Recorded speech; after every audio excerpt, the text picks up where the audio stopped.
Maya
pindho pecah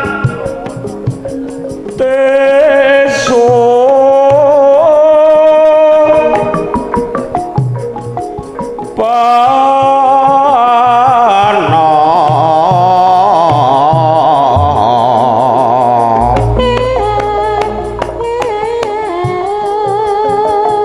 sumusupe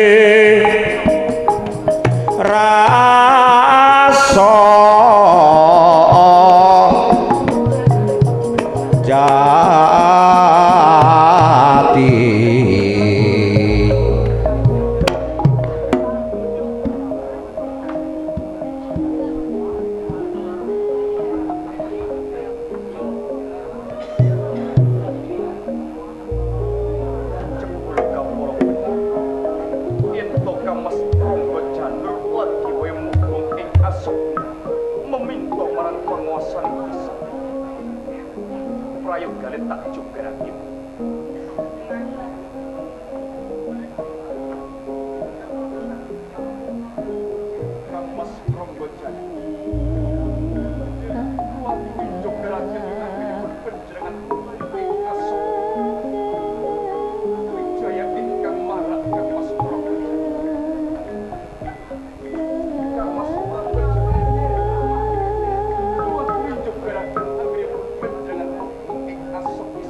Dimas Wijaya pancen bener kabeh kang kok aturake. Aku kelingan alam semono kae. Sadurunge Singosari brubuh pepasan kowe karo aku bisa pisah kinggang sakrepo. Ewon dene Singosari brubuh kowe kelawan aku pisah. Aku kok pisah Laskar saka Singosari. Sak temene kabarmu piye kabarmu Dimas? Kang Mas Prangga Janur. Bebasanipun pangrontang rantengipun manah kula Kang Mas Prangga Janur. Ati nguruntang ranting sawetawis mapan wonten ing pakuwon Loh Panda. Jalaran menapa Kang Mas Prangga Janur? Sabrubuhipun Singosari tansah kalunta-lunta pagesangan kula Kang Mas Prangga Janur. Bener. Saha malih Kang Mas Prangga Janur. Katantu priyel sampun mangertos saha tasih kemutan. Nembe kemawon kula kabinayang karangken dalah Rama Prabu Kertanegara Singosari Suwargi Kang Mas.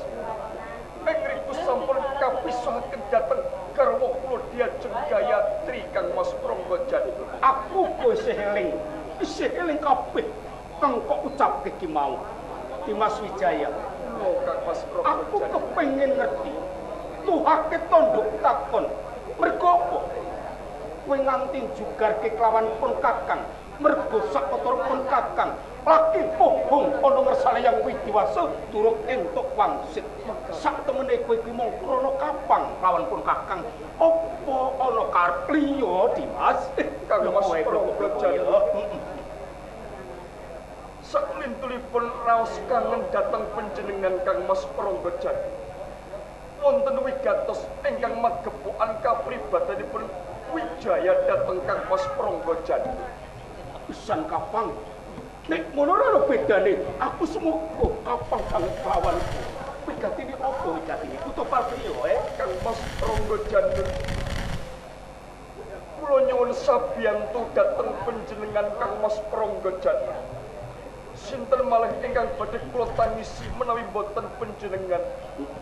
Mugi kersa panjenengan ngunduraken garwa kula Dyajeng Gayatri saking sengkrawipun Paman Jaya Katuwang Kediri. Mas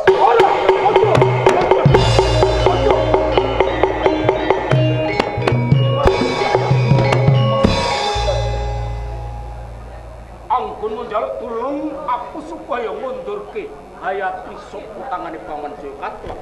Aduh Dimas, aku rasaku kowe ndak jarwani. Wis pas yen Paman Jaya Katuwang bedah praja Bandaraja Wayang Putri. Yo Gayatri garwamu ki mau mbok menawa anggonmu bebrayan wis ginaris pisah lawan Gayatri. Kowe golek wanita liyane Gayatri. Mengko aku sing saku nata kori nang jambu sumuwe Dimas. Kang Mas Pranggajana sampun dados sumpahipun manah Wijaya Kang Mas Pranggajana. Wonten ing gelaring jagat menika boten wonten wanita ingkang sanget kula tresnani namung kejawi Dyajeng Gayatri sawiji Kang Mas. Sinten malih Kang Mas Pranggajana ingkang badhe kula sambati saha tangisi menawi boten panjenengan. Mugi paring welas dhateng pun Wijaya. Kersa ngunduraken garwa kula saking jagat Kediri Kang Mas Pranggajana. Dimas Wijaya, kowe tak darwani. Paman Jaya Katuwang kae ibarat kewan sardulu kang gedhe, petitit kipatke jagat bisa urip.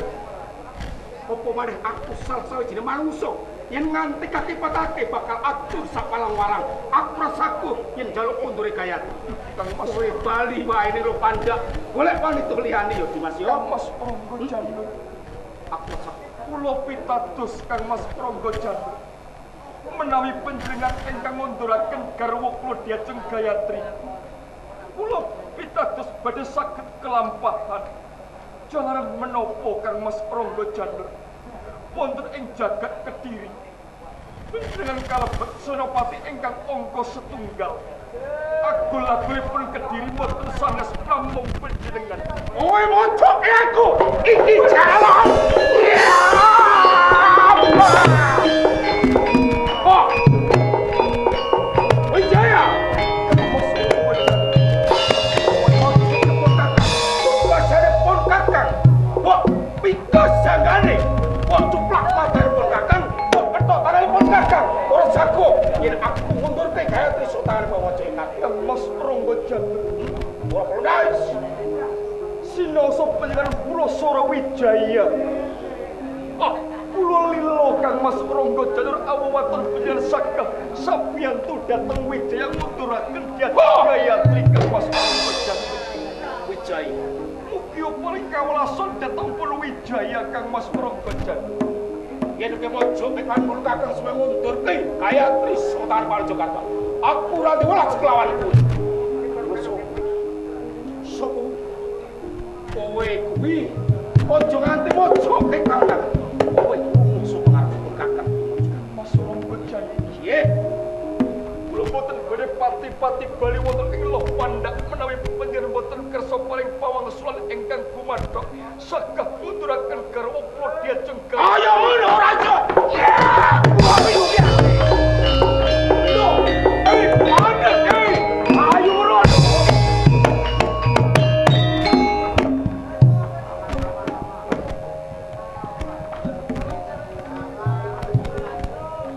Sekar pisan,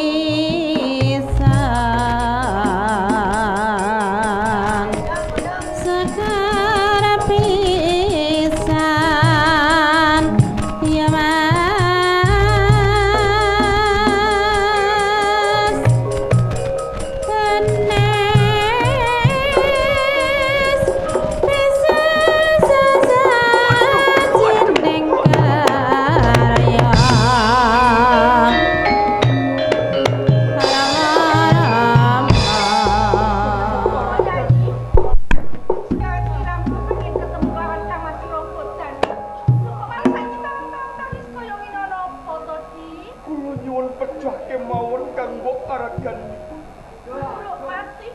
kula rumus mboten kiyat nandhang pagesangan ingkang kados mekaten kanggo paragani.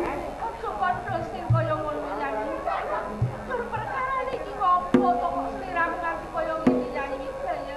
Ngantos kula kawontenipun kados mekaten jalan kapulosara dening Kang Mas Rangga Janur kanggo paragani. Kula sora kan Kang Mas Rangga Janur. Wijaya. Pat-patake nyanyi.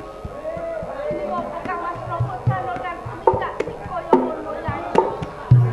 Kula nyuwun sabiyan dhateng Kang Mas Rangga Janur supados munduraken garwa kula Diajeng Gayatri saking sengkrawipun Paman Jaya Katuwang lan ingkang Kang Mas Rangga Janur kono kepiye nyanyi? Kang Mas Rangga Janur boten sagah sabiyantu dhateng Wijaya ngantos mulasara dhateng pun Wijaya Kang kanggo Mas Rangga Janur ora satu kok santi tulung sing Wijaya. Panjenengan sawetara tak kunut kira unjukan wis dhisik nyanyi. kanggo paragani. Coba iki nyanyi ana wis dhisik. Kanggo Hanya sing sabar.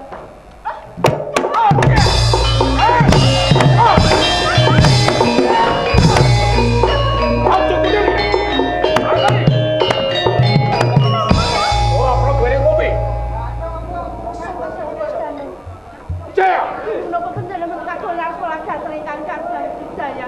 Mergo dheweke kuwi dhewe sing kaluputan. Kang Mas Rangga Janur. Paragani.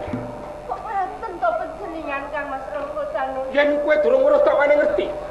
Wijaya iki mojoke kelawan aku. Aku supaya nguwalke Gayatri saka tangane Paman Jaya Katuwang. Manipun mereka kadang Wijaya menika nyuwun sabda dhateng panjenengan Kang Mas. Menapa panjenengan sumpah panjenengan nika semanten, sumpah panjenengan Tritunggal. Wonten Kang Mas Rangga Janur, wonten Lawe, wonten Yayi Wijaya. Napa panjenengan sumpah Kang Mas? Gayatri. Nek perkara kuwi aku ora lalu. Dene napa? Gayatri kae garwane Wijaya. Aku wis nate sumpah bener. Dia Jengaraga. Sampang panjenengan dados Yayi Wijaya. Kados napa kados panjenengan? Pun kisahaken kalian katresnanipun Kang Mas. Mila saking menawa panjenengan dipun suwuni tulung kalian Kang Kadang Wijaya. Kok injo panjenengan kersa lho Kang Mas Rangga Janur. Paragani.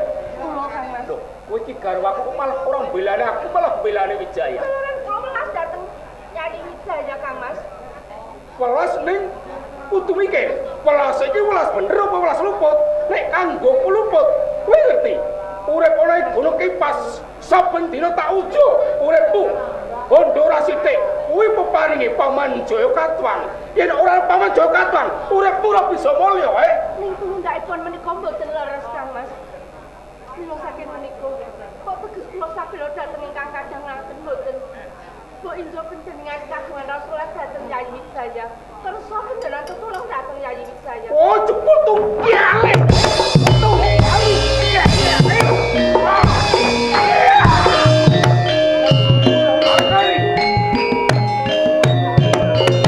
Jebul alus. Semanten panjenengan menteng dhateng kula. Pindane blutru pinesut. Jebul rasane tak pikir kebrayanku kan kowe. Mosok katel. Aku ngerti yen kowe kok ate tresno kelawan Wijaya iya. Datar pisan kula boten rumosi. Menawi kula menika tresno kalian Yayi Wijaya. Ning kula mesakaken dhateng ingkang kadang. Aku ngerti sukar kowe. Ngerti sukar kowe. Ratu Sawetara.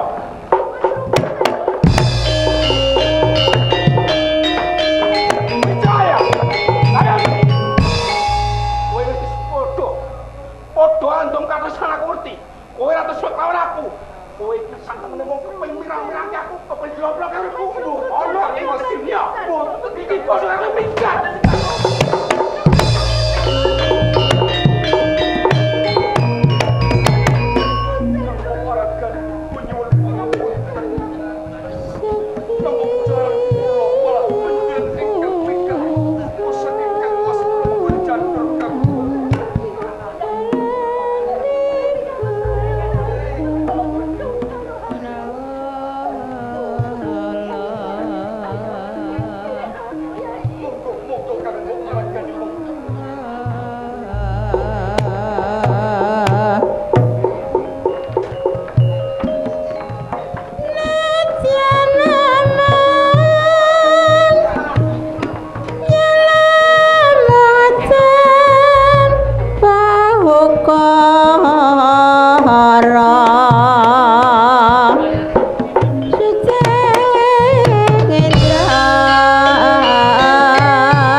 Mas Candor gunung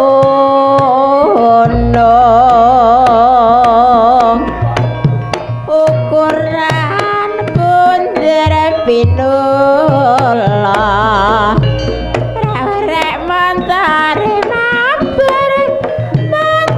mabur gede rodane yen golek sing cilik dhuwur akeh kayane ya lagones jarweng janwa wong prawira madya labun negara ora buta kae buta umong nyambut gawe buta umong nyambut gawe ya layompas roping jarwa kaya ngapa kang gawe lara wiyoga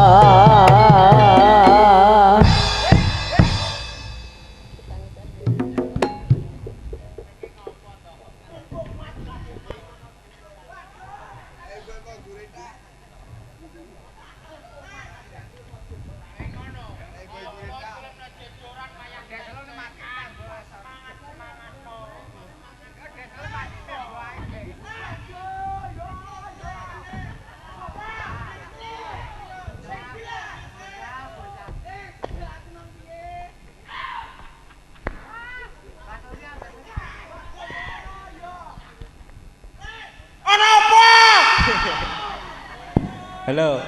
Matur nuwun. Apa? Kok banter men lho kene kono kok ya iso nyelukmu banter. Wes. Nggih, matur suwun Kang Mas. Ora tau ngombe, Mas. Matur suwun.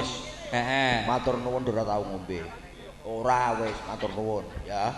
Wis ombe dhewe sak kanca-kancane. Wis monggo. Diombe. Heeh. Ya. Aku ora tau ya. Apa deh?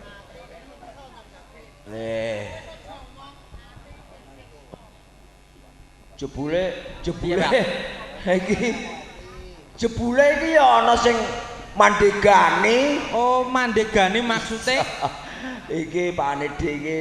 oh, Ati kesiksa. ati kesiksa. Iya. Nah, Iya.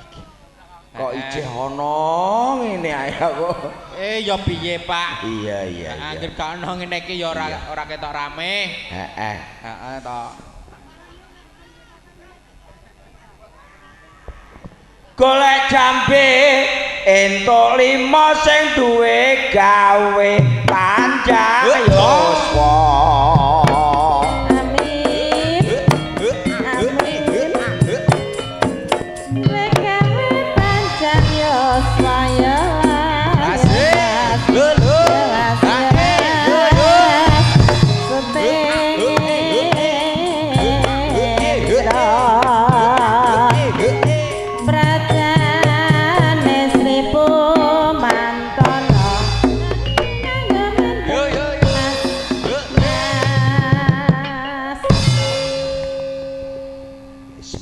Pokoknya semangat. Ya semangat.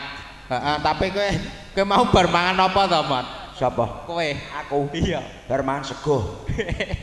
Bar mangan sego ra mok lapi jebres kabeh. Iya. Heeh. Iya. Saiki genten kowe. Genten aku ya. Iya. Ngombe jamu diwadahi gelas muga para tamu seger waras. Insyaallah dikabulno marang Gusti Kang Kuwasa.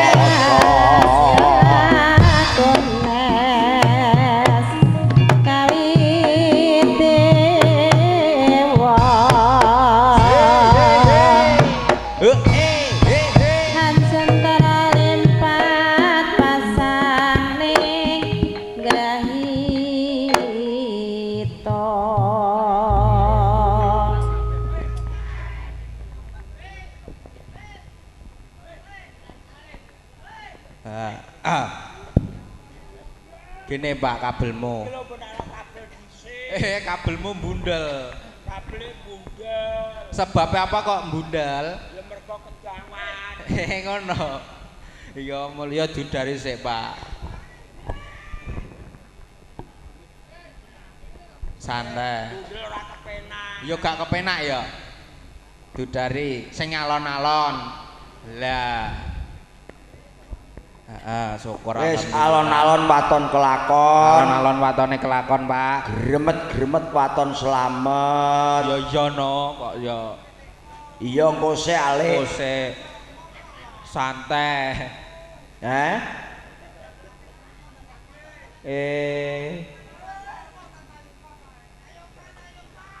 Sampean karek njaluk terus ya. Lah panjake kok sing sakno. Nah, ya ngono. Ngene ya, Pak. Piye? Heeh. Wong jenenge nanggap ketoprak. Iya. Sing dinteni cara dagelan iku ya donga lan dinongane. Iya, iya. Heeh to. Ya muga-muga khususnya karo Bapak ingkang kagungan kersa, Bapak Yanto ya. Iya. Bapak Yanto muga-muga panjang yuswane, lancar rezekine lan nyambut gawene iso dadi barokai. Amin, amin. Lah khususnya ya kanggo adike sing dikitan. Amin, amin. Muga-muga dadi bocah ingkang bekti marang wong tuwa lorone. Iya, iya. Ora kena maneni. Wong tuwa sing dijaluk sangka anake ku apa to ya, Pak? Apa? Kesuksesane wong anak marang wong tuwa. Iya, iya. Mulane ku wong jenenge bodho dipinterke, Ora ngerti diwenehi ngerti. Heeh. Iya. Iya, diapakno meneh. Ya ora apa-apa. Senajan dagelan ditokno ya, Pak. Napa? Bareng wong numpuki kursi kae lho. Ya rada ada kowe ana kursi ditumpuki kok kowe kok susah. Ate ra susah gene ngene iki sing ning dhuwur malah gugup. Ora usah gugup. Lah iya kok sing ning isor wis tumpuki ngono kok. Apa ndak nyicil ngono ya? Ora kok ngono le. Ya piye, Pak? Lamun ana wong duwe gawe. Iya, Pak. Nek ketoke wis tengah wengi. Tengah wengi kok ngene iki. Pendarat kok wis numpuki kursi. Lah iya, Pak. Ya toh? Heeh. Iku mertandano ketoprake ndang kon ngebari. Berarti toprake kok ndang ngebari ya. Iya iya iya. Nyicil. Wong jane ya akeh tenan, kesel. Awake do kesel, Pak. Aku dhewe gumun le. Gumune bab apa to, Pak? Ya nang daerah Pacing ki. Oh, daerah Pacing kene. Ya. Sing mok gumumi bab perkawis napa to, Pak? Lah bagian kulon mbek bagian etane beda. Bedane Wingi kae main nang daerah kulon ngisor greng ya. Ya. Nyaman. Iya nyantai. Lah terus Apa iki maine nang prapatan niku apa ya? Ya. menawa ae ya, Pak. Menawa iya ya. Heeh. Sing rame ning daerah kene. Iya, prapatan sak jurusan marik-marik. Iya, jurusan marik-marik wong kono iso tembus rene, iso lewat kono ya iso nembus rene kok. Ya banget ramene.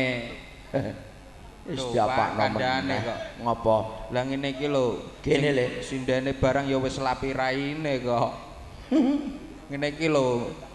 Lah ya bener sinden kok. Lho, ate bener sinden iku, Pak. Tuas dandan lerop-lerop ya ora kepadangan lampu blas kok. Percuma. Wah, sesuk tukang tukang diklite ngene iki tratak. Kenapa? Tak omongane. Lah ngomongi piye? Mas, tukang sindene sesuk wene lampu LED utawa ngono kuwi ben ketok padang raine ta. Ya rada deh, Pak. Ada tukang sinden. Tukang son. Tukang sinden. Tukang son, Bu, tukang son. Iki tukang son bunga-bunga iki tukang son. Oh, iku tukang sone to? Nggih. Oh, alah kok mider ae to, Lek. Kok apal raimu to mot wonge? Sapa? Iku lho. Lha ajen resikone wong ganteng ya ngene iki. Alah gayamu ganteng-ganteng. Karo gaya Wong raimu kaya bekecot ngono kok ganteng gayamu lho. Iya, ora usah ngono. Iya. Ora lucu ra dadek. Sing penting tok dhuwit. Lah. Lah buta mergawe Iya. Esuk untuk duit ya, Pak. Masalah buah iku ora urusan koah kok iso. Ngono kok ngomong terus leh Mas.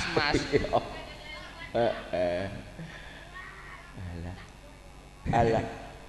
Iki pegawe yang dipecat iku. Aku lagi iki lho Pak ketoprak dipecat iku lho. Ya. Ya wis ben. Ya pancen duwe hak dhewe-dhewe le. Ya duwe hak dhewe-dhewe kok. Kono hak bengak-bengok monggo. Heeh. Kene hak ngomong ya monggo. Hak ngomong ya monggo. Kono duwe hak njaluk. Heeh. Kene ya duwe hak menehi utawa nolak. Ngono ya, Pak. Ya. Ya. Rasa kaget wis biasa nek pacing kuwi. Ya wis biasa ya, Pak. Iya. Heeh. Iya. Ketoke ada seneng gending Jawa le cah. Oh, sampean seneng gending Jawa ya, Mas? Iya rek Pak, jare do seneng gending Jawa. Seneng gending Jawa tenan. Heeh.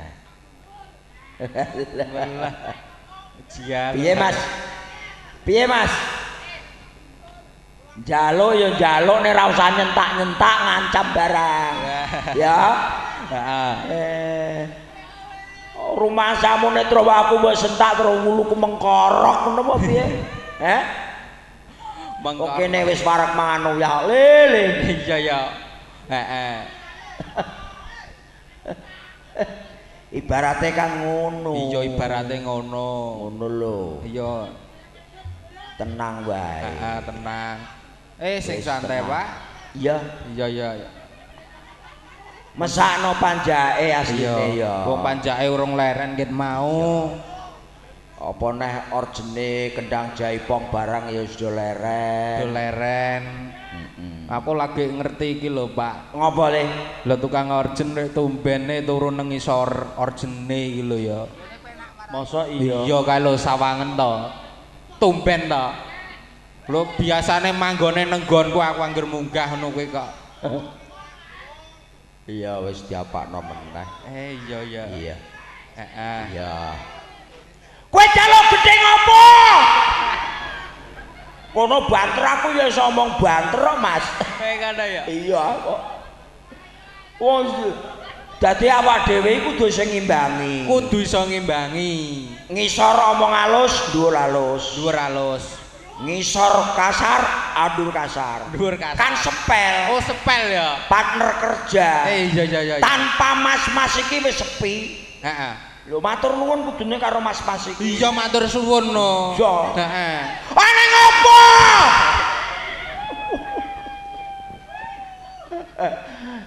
Ayo, gubuk asmara, Cok. Gubuk asmara, Cok. Ya wis ayo. Wis. Ya kudune ya ngene iki. Kudune ngene iki le, mlane kowe ora usah kaget. Iya, Pak. Iya. Heeh.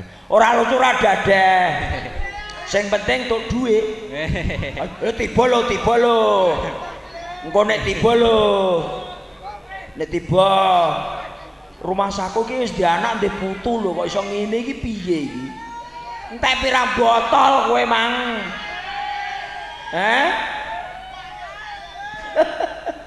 Brengose medeni wong. Gusti. Apa? Ngene iki upamane anak putune ngerti ngono terus piye ngono lho.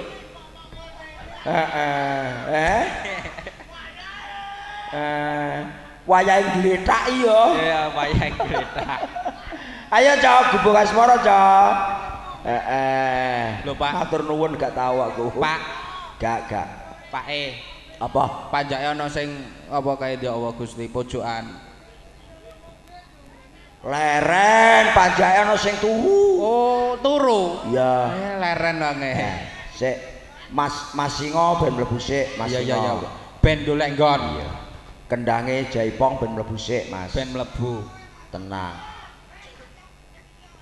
Waduh. Basa krama inggil metu picat. Iya. Penguripane kok ngene lah. Yo. Mbok yo sing sabar ya, Mas. Oh iya, aku sabar. Ayo dados. Iya, ayo.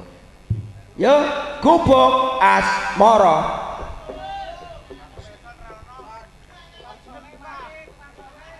Orjene mati, orjene. Piye nela cah? Tukang son Mas, orjene Mas. Walah tukang son ya padha ae superese. Aduh. Isa-isa. Oh, walah. Buat tukang son yang layap teko ndi-ndi kaya. Yo!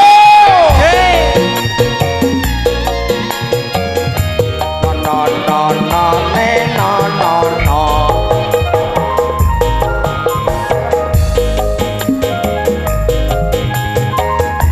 Ayo.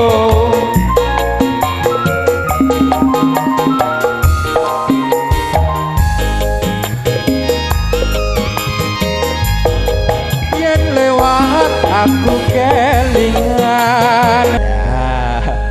Leret sih. Piye Mas? Nganggo gong ae. Oh, gong ae. Iya wis. Ben rampung sik. Iya. Cadetan sajroning ati jatan luntur saya merhati aku kowe dadi garwa mergo lereng ning gubuk asmara.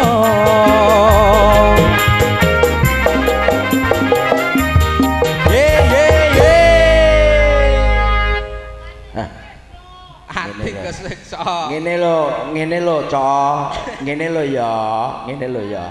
Sia, nek kowe njaluk nganggo gamelan, kowe kandha dhewe karo panjake. Ngono lho.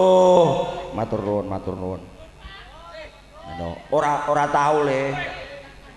Ora tau. Ya wis. Nggih, matur suwun ya, Mas. Heeh. Matur nuwun.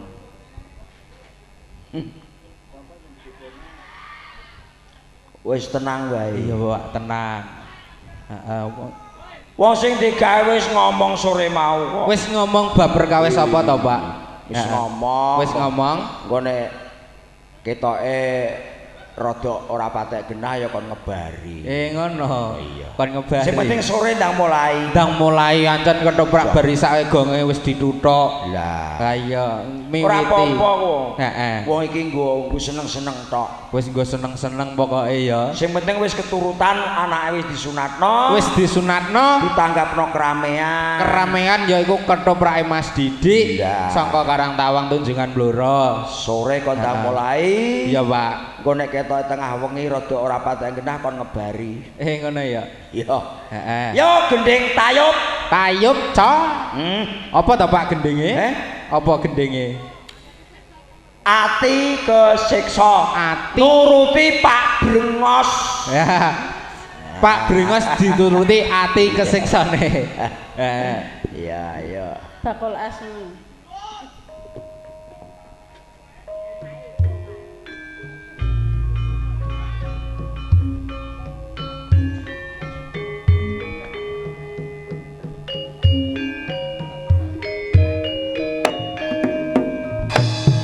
Monggo Bu.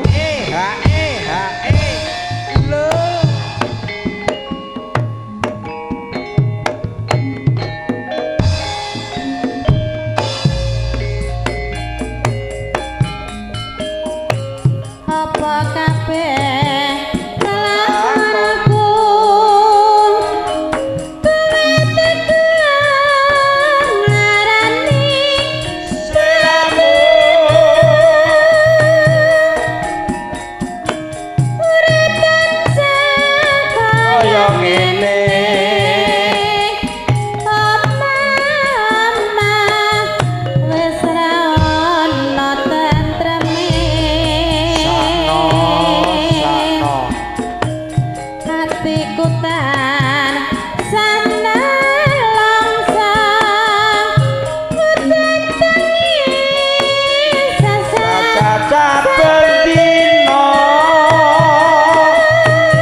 Apa ra kliru sliramu isih keponakanku aja keburu nafsu lemput diguyu tanggamu bulan kecil apa dangi jagat rame aja terus sore-sore karepen cedak jedene prawan gede jaluk rapi karo tanggane wong tuwa ora marengake mergo isih dulure dhewe Kang Mas piye datine wong tuwa kok ora marengake becik diurungake akeh wong liya dulure bulan gede apa dangi jagat rame aja terus sore-sore karepen cedak jodone prawan gede jaluk rapi karo tanggane wong tuwa ora marengake mergo isih dulure dhewe Kang Mas piye datine wong tuwa kok ora marengake becik diurungake akeh wong liya kok ora dulure lah penake bare kono Mas pajak wae Nah,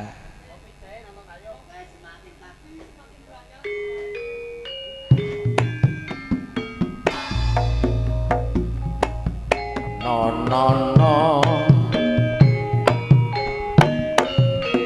yuk. Asik. Talalo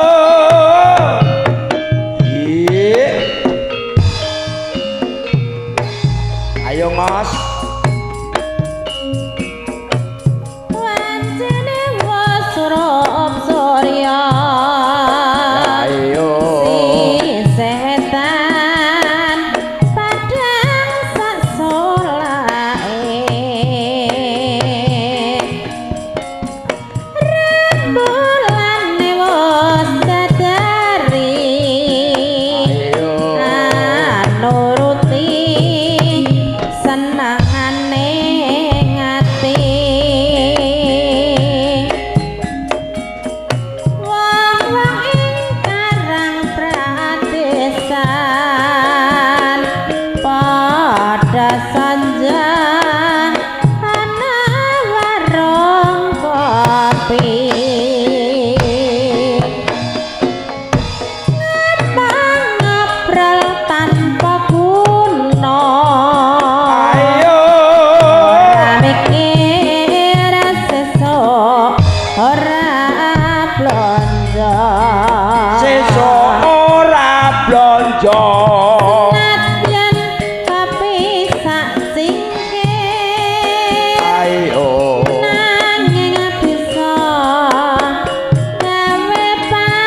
mayem masya tenang sing nanging ora bareng nyanding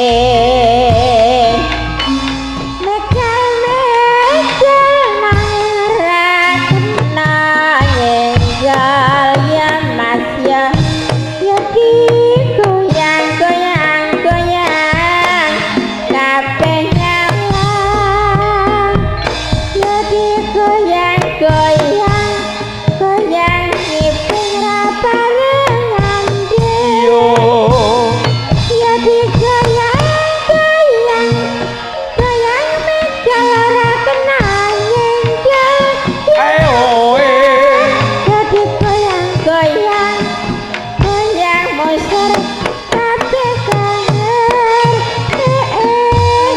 saknyatane tayub loro pantun kuncara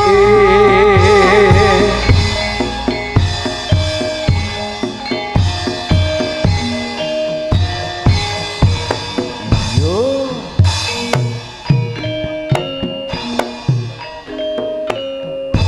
nonone nanonane iya ya ijenes pisan kas ya moh niku mang pareng lha nggih mriko mau pancake mawon mboten Pak To panjake ngos Pak Bengos ya Mas nah iya sepisan kas nggih nggih lakone ben tutuk Mas soalnya jalukane sing digawe ngono lho Pak heeh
ukuran